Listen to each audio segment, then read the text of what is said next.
There are so many cool items in Pokemon, from the choice items, leftovers, life orb, and even awesome ones with niche applications like the newly introduced Covert Cloak. Unfortunately, not all items are made the same, and some of them, well, they just absolutely suck. Today, we're gonna fix that. We're gonna take some of the worst items in competitive Pokemon and make them better. Hey guys, OG Albina here. If you guys haven't checked out a video on the channel before, hello. I would really appreciate it if you dropped a sub to the channel. We're on our way to 3,000 subscribers. Put a lot of effort into these videos, and I'd really appreciate it if you help us out along that journey. Alright, with that being said, drop in the comments any items that you want to fix and how you'd fix them, and let's jump into the ones I'm fixing. First up, we have an item that I literally could not tell you how it works consistently.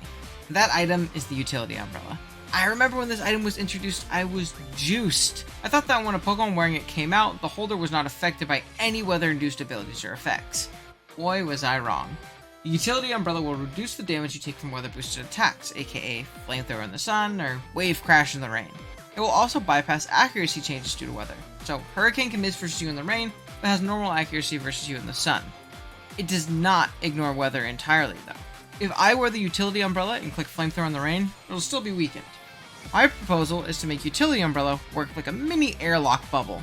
The Pokemon holding an umbrella would be completely immune to weather effects when they have to do with any interaction involving said Pokemon. You would ignore damage buffs from your opponent and self in the sun or rain, as well as not be nerfed by the sun or rain if you decide to click a water or fire move respectively. You would also not be concerned with any accuracy checks in the weather either, such as Hurricane. I think this would be a great way to make weather matchups feel much more manageable, especially with how scary Sun is this generation due to the past Paradox Pokemon. Trapping moves are pretty niche in Pokemon, but moves like Fire Spin and Whirlpool actually have a pretty solid competitive niche. These moves can absolutely ruin certain bulky Pokemon and stall teams. They even have their own items to buff their effects. Binding Band increases the damage of these moves to 1/6 of the target's health per turn from 1/8, and Grip Claw extends the amount of turns a Pokemon is trapped to a constant 7 turns. Both pretty cool items, but I have never seen either of them used in a real competitive battle setting. My proposal to make them a solid niche option for those stall matchups would be to combine both their effects into one item. Whether it's the Grip Claw or Binding Band, as its name, doesn't really matter. The combination of 7 guaranteed trapping turns and 1/6 damage per turn is a pretty nasty combination. Really annoying for stall players, but a majority of us wouldn't have it come into play, as these moves themselves are already so niche and really only good into those matchups against really fat, balanced teams.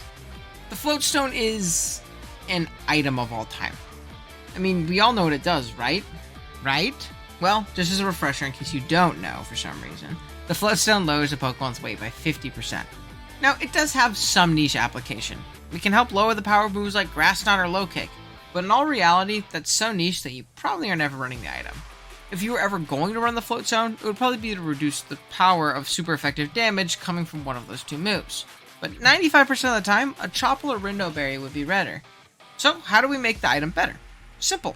When I think of lightness or weightlessness, I think of speed. Float like a butterfly and sting like a bee, baby. So what we're going to do is make the Float Stone the Muscle Band or Wise Glasses version of a speed boosting item. This means it'll have a 1.1 times boost to speed with no drawback, unlike a Choice Scarf which would lock you into a certain move. I think this 1.1 times boost is a perfect middle ground for making it a very good item, but not making it too over the top. Not just any Pokemon will be able to no drawback outspeed everything, but it helps out in speed ties or making a Pokemon like Walking Wake with 109 base speed outspeed base 110 Pokemon at the cost of a boosting item or something of the sorts. It also makes Ditto pretty nasty not having to run the Choice Scarf. I got an easy one for y'all next. Back in late Generation 7, during Ultra Sun Ultra Moon, we find out that Metronome was actually coded incorrectly on Showdown. The item, not the move. Don't worry, we won't be buffing Metronome to give you super effective coverage every time or anything like that. Metronome as an item boosts the power of an attack by 10% each time it is used consecutively, capping out at a 100% increase. It was previously thought that the compound boosts were not stopped by the use of Protect or Substitute, but it turns out we were, well, wrong. Making any type of Protect or Substitute play resets the Metronome counter, giving it much more counterplay. My change is simple. Allow the item to keep maintaining boosts even if it doesn't hit the target directly, as long as the move is being clicked. This will allow Pokemon like Kyurem and Mamoswine to run the item and smash through would-be 3-8 KOs with ease. Sharpness was a beautiful ability addition this generation. It gave Pokemon like Gallade a breath of fresh life. Now what if we could give every Pokemon that breath of fresh life? I introduced to you my new version of Razor Claw. Previously, the item would be used to boost a Pokemon's critical hit ratio and evolve Sneasel into Weavile in-game. My new and improved version would allow the Razor Claw to boost slicing moves by 1.2 times. Not as strong as the crazy insane 1.5 times boost that Sharpness gives, but it would be a considerable buff to slashing Pokemon of the world. Whether that be the new Iron Leaves with its Psyblade Leaf Blade, Ceruledge with its lacking Power Stab in Bitter Blade, or even to the Pokemon that the item was made for in Weavile, giving it a hugely needed power buff to its considerably weaker than knockoff Night Slash. It's also just a great option for all the other slicing moves in Pokemon. Now, it may be a little bit strong compounding with Sharpness boosting Pokemon, but hey, that's really only Gallade for now.